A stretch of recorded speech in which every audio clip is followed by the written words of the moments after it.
What's up, people? It's your girl Adeola. How can soldiers pluck out someone's eye? Because he stopped them from killing a civilian.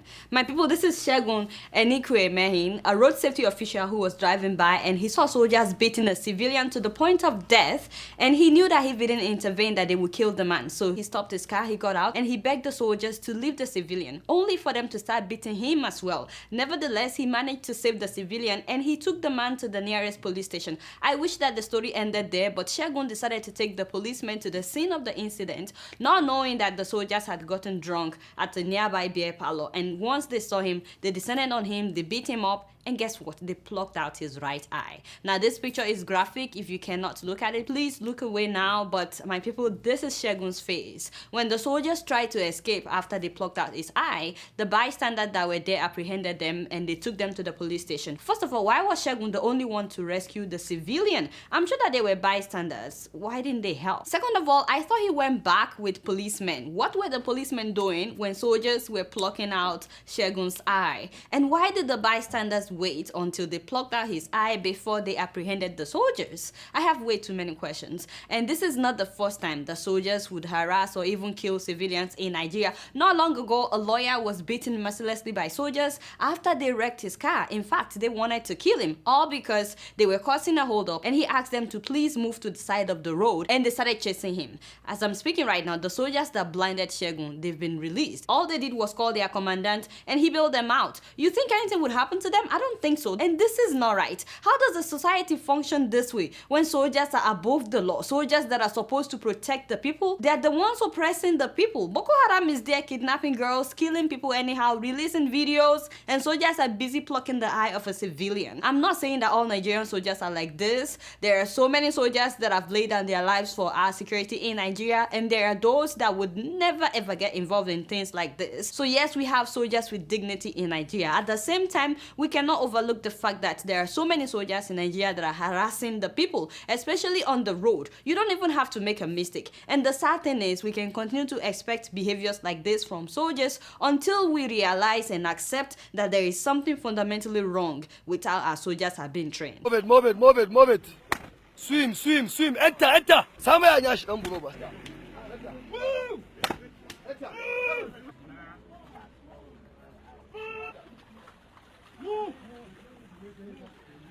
What was that? Seriously, what's that? No.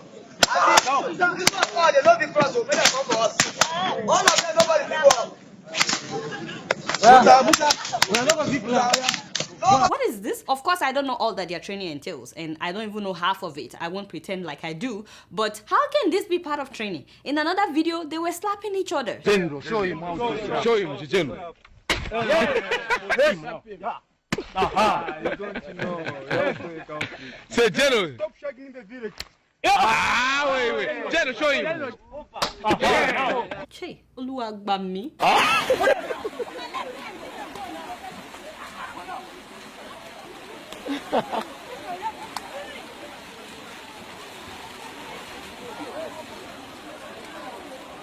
Put something.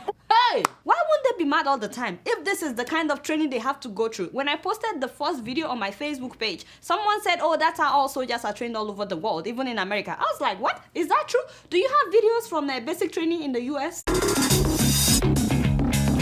United States Army Basic Training. Training is physically rigorous and mentally challenging. You will be instructed on first aid, radio communication, map reading. The Army has computerized training aids and other high-tech training devices to help you shoot accurately. Thank you. First of all, no drill sergeant in the US is allowed to lay hands on you, as in to beat you. They can only shout at you, they can scream at you, but they cannot beat you. Look for something else. They're all waiting to start. Get back to you. Let's go! Let's go! Let's go!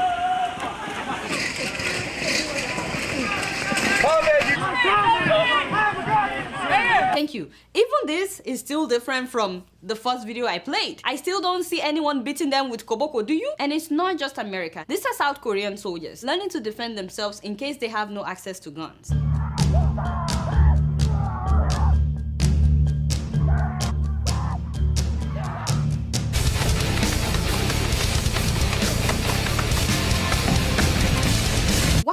focus on tactics and intelligence and using latest technology to overcome terrorism instead of harassing people and calling it training. All the years that I've lived in America, I've never heard of a soldier beating civilians like they do in Nigeria. And if that should happen, the soldier would face the law. When you see soldiers here, you feel a sense of security, a sense of safety. But back home, you see a soldier and you're already afraid, even without doing anything wrong. Once again, not all soldiers are like this, and I'd like to appreciate all the good soldiers and also express my condolences to those who have lost their loved ones in the Nigerian army. However, if we continue to let soldiers do what they want and get away with it, today it happened to Shegun, tomorrow it could be you. It could happen to anybody. But you guys know I don't know much. Guess what? I'm just keeping it real.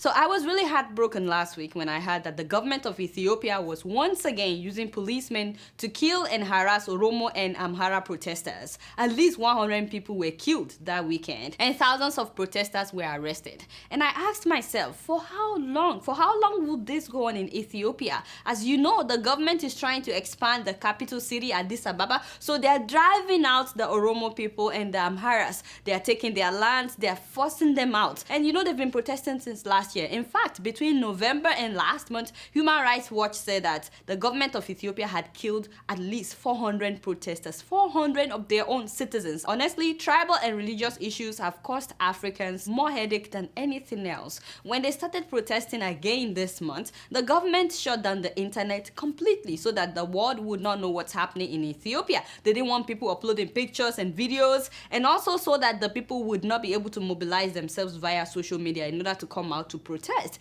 Can you imagine that they are still shutting down internet in 2016? But unfortunately for them, video still got out. Protesters chanted anti-government slogans and waved dissident flags. Some demanded the release of jailed opposition politicians. The state-owned Ethiopian news agency says, quote, illegal protests by anti-peace forces has been brought under control. It did not mention casualties. These are some of the things the government of Ethiopia doesn't want you to see.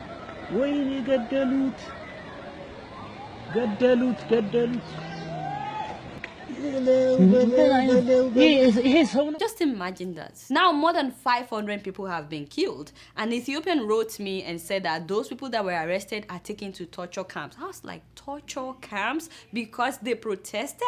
They are being tortured at a camp? This is happening in Ethiopia in 2016. Yet they will tell us that there is freedom in Ethiopia. I still don't understand why the party in power enjoys killing its own people. That is the Tigrayan People's Liberation Front, TPLF. Ironically, the Tigrayans are the minority in Ethiopia. They're about 6% of the population. They are the minorities, but they hold key political appointments. I just don't understand why they feel the need to harass, torture, arrest, kill people of other tribes. There's no reason why all these tribes cannot live in peace. It's very obvious that the TPLF is doing this just so that they can be the ones in power at all costs, just so that they can remain in control by all means necessary. But the question is, for how long can you sustain this? And to what end?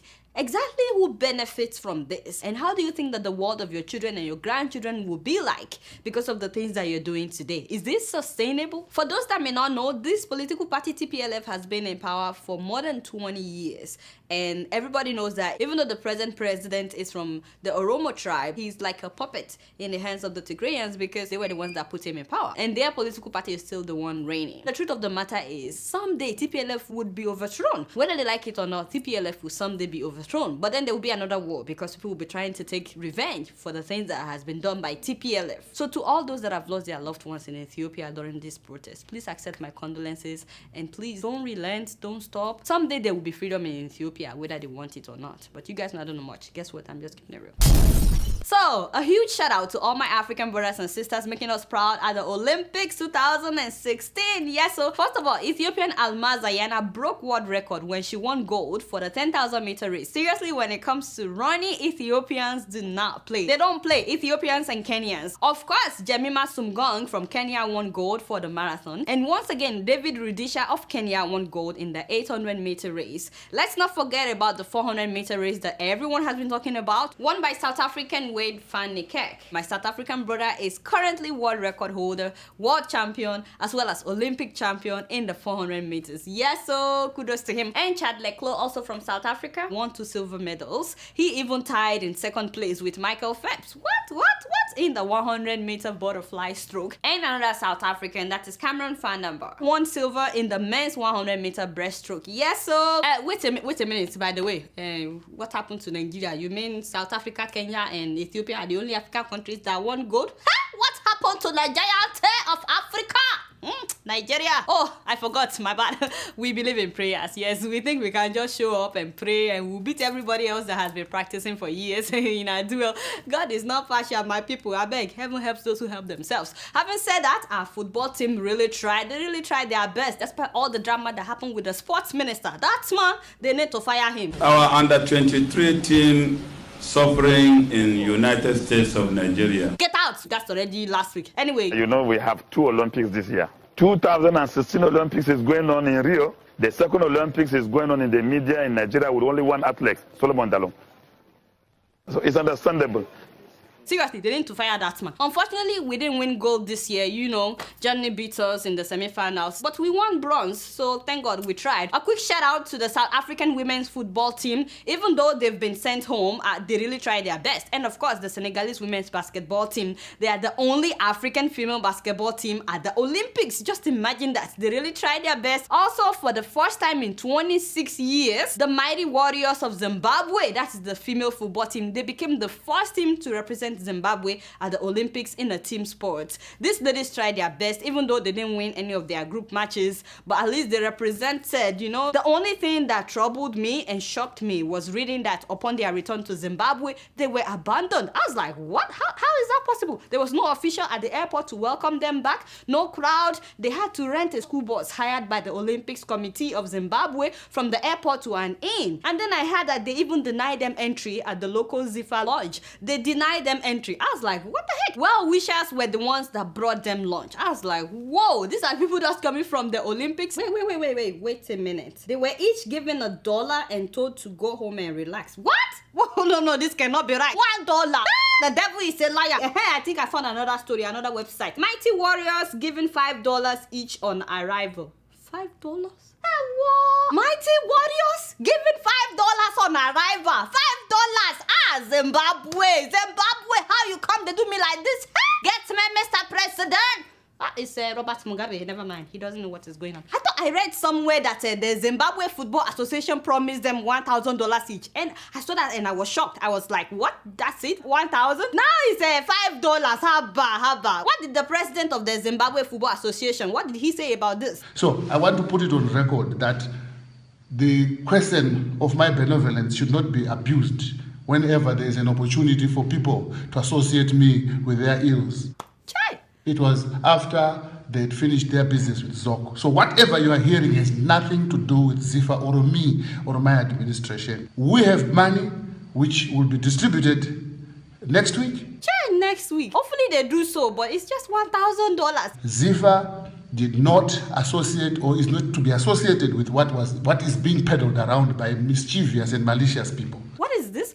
Zimbabwe, you can do better than this. See, honestly, I'm tired of the fact that we Africans, we don't take the Olympics seriously. We don't. In fact, there are so many sports at the Olympics with no African representation. We're so talented in Africa, but we don't prepare or plan. And of course, our officials don't take this seriously. Other countries have been training athletes since they were kids. Few days to the Olympics, Nigerian soccer team didn't even know how to get to the Olympics. And it's not only that we wait until it's too late to start practicing, but if you're talented and you don't know anybody at the top, you may never be selected to represent your country. Quick shout out though to Simone Manuel, the first African-American woman to ever win gold in swimming contest at the Olympics. Yes, shout out to you, my sister. And of course, my girls, you know, Simone Biles and Gabby Douglas representing black women. Yes, we can. And of course, let's not forget Nigerian sprinter Divine Oduduru. I left the best for the last. He came second in the 100 meters heat. He was only beaten by Usain Bolt of Jamaica. I said, go brother, yes! No offense to my Jamaican friends, I'm very, very proud of Usain, but I said to myself, if only this guy could be, as tall as Usain, if he could have long legs like Usain Bolt, he will beat Usain. I'm happy because I never expected it. But God gave it to me. Check your father. Because I'm ready to run into the light because I have a black man blood in me. And African people, we are born great. I'm ready for it. Your father! I'm so sorry, my people. Please, I really apologize, my people. What do you get? I don't know. What do you get in making fun of people? I don't know. That's an old video of Divine. That was like 2013. See your life. At 19, this guy is already a 5-time African junior champion. Not only that, he's also the 2014 world silver medalist in the 200-meter race. And then he came second to Usain Bolt, the man that is known as undefeatable. This guy came second to him. And you are making fun. So what have you done with your own life? What do you do apart from to edit keeping it real? Tell me what you do. You should be ashamed of yourself. So how are you going to prepare for the final? What will you do now? The final will be a deadly day. It's going to be either both of us going to die on the line. Hey, Koledo, you are looking for my trouble. You are looking for my karate. I'm going to fire you. This is your last warning. I'm going to fire you. You want them to cancel my show? And Divine, in case you are watching, my brother, I beg, no vex. Unfortunately, my brother Divine came 7th in the semi-final. We were all praying for him, but I said maybe he was jet-lagged because, you know, the race was at 2 a.m. Nigerian time. So maybe he was still a little jet-lagged. If not for that, I'm sure the guy would have beaten Usain Bolt. Nevertheless, he made us proud. And I'm sure that in the next Olympics, he will bring gold. I remain Divine Gold, the African blood man. That is me. I will get the #1 for sure. You guys not doing much. Guess what? I'm just keeping it real. And for the rapid news of the week, Egyptian state-owned TV has suspended 8 female anchors claiming that they are overweight. They've been asked to lose weight in 1 month if they want to come back. I was like, since when is it about how you look? I thought it's about who can do the job. Imagine somebody telling me that I'm overweight, I cannot do keeping it true. Hey, they will see my karate move, eh?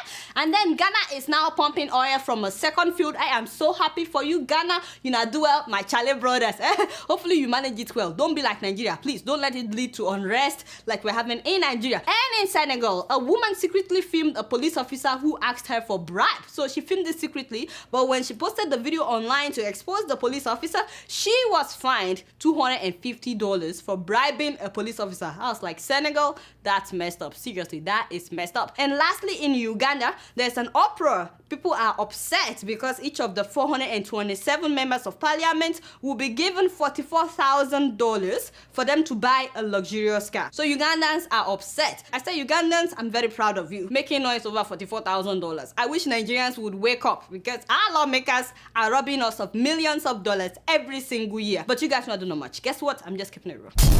So before I leave today, I like to read a couple emails, and the first one is from Olayemi Michael, and he says, "Hi Adeola, the NYSC Batch B in Ohoazara, local government of Ebonyi State, that are working with Council and Development Center have not been paid their state allowance since January of 2016. Wow! But those that are working with private schools and public schools are being paid. Okay, this is very sad because coppers don't have money. The government pays them like ridiculous amount. I don't know why the state is also not paying them. If somebody can help these coppers in Ebonyi State that are working with the Council and Development Center, please pay their salaries. This is August, since January. Please help these coppers." And the last email that I'll be reading is from Abbas Mohammed Gasso. He says, "Hi Adeola, the governor of Taraba State has put us in hardship. More than 80% of the masses cannot afford 2 meals a day. He collected bailout money from the federal government, but he didn't use it to build anything or pay salaries for the past 4 months, and he has never showed any kind of sympathy. Please, as you normally do, I beg you in the name of God, help the people of Taraba." Oh my God, I am so sorry to hear about this. Thank you, Abbas, for letting me know. I hope that the governor would do something. If anybody is watching me that is close to the governor of Taraba State, please tell him that people are hungry. He should pay their salaries because they know that he collected bailout money. What is he doing with the bailout money? And it's not just Taraba State. This is happening in so many states. Someone wrote me from Kwara State that the bailout money given to Kwara State, that Bukola Saraki came to Kwara and he collected the money and went back to Abuja. I'm like, how are people supposed to survive? Why are you letting him get away with all this stuff in Kwara State? It's very, very sad. I hope that anybody that is watching me that is close to the governor of Taraba State will please talk to him because people are hungry. Alright, y'all, that's all the time that I have for emails. Please keep sending your emails to adeola.keepingitreal@gmail.com. Growing up in Kenya, my sister and I were very close.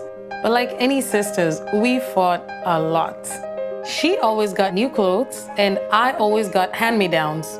Now she's putting her children through school in Kenya. We still fight sometimes, especially when I send money for the kids.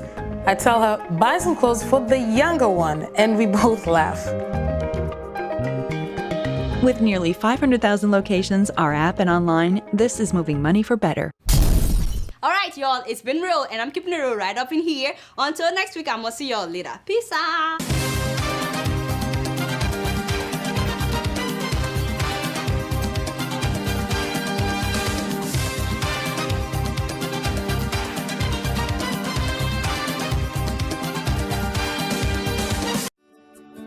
Welcome to Forstview Luxury Hotel. At Forstview Luxury Hotel, we offer excellent service. Our rooms have all the necessary facilities to make your stay comfortable and memorable. You will also have access to internet service, breakfast, 24-hour power supply, full air condition, free international calls, free tire pumping service, and free car battery charge. So what are you waiting for? Quickly visit Forstview Luxury Hotel. We are located at number 1 Adeola Mishile off Raji Rasaki Road, First Estate, Amuwo, Odofin Festac, Lagos. For more information or reservation, please call us on 08075787135 or 08099900601. You can also take advantage of our online ongoing promo at www.forceviewhotel.com to make your reservation and payment for your favorite room, which attracts a discount rate. Please note, rooms are reserved based on first come, first serve. Forstview Luxury Hotel. Experience the home of comfort. They come.